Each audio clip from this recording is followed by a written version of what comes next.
Hello' this is Sauravjyoti Bora. আজি এটা সুন্দৰ সন্ধিয়া ব্ৰহ্মপুত্ৰ নদীৰ পাৰত আৰু সৌ দূৰত কংক্ৰিটৰ মহানগৰ, আৰু এয়া অলপ জুম কৰি চালে দেখিম ধোঁৱা।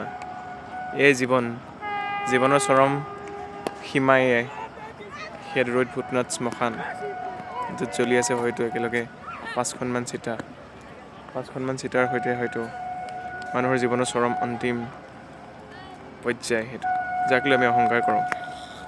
সৌ-দূৰত সেইফালে ব্যস্ততাপূৰ্ণ মহানগৰ কংক্ৰিটৰ, আৰু এইফালে মানৱ সৃষ্ট কাৰ্যকলাপ, আৰু সেই দূৰত আকৌ মানুহৰ জীৱনৰ চৰম সত্য, যোনটো আমি উপেক্ষা কৰি থাকোঁ সদায় প্ৰত্যেক সময়তে। আৰু এইফালে এজাক শিশু, যি বুজিয়েই নাপায় জীৱনৰ চৰম সত্য কি, খেলি আছে, একো ভাবিব নাই, সময় নাই, কেৱল যাপন কৰিব লাগে জীৱনটো। আৰু আমি ভাৰাক্ৰান্ত হৈ ভাবি আছোঁ কথাবোৰ। এয়াই হয়তো জীৱন, কংক্ৰিটৰ মহানগৰত মৃত্যুৰ কিৰিলি, আনহাতে বিলাসিতাৰ চৰম উদ্ভণ্ডালি।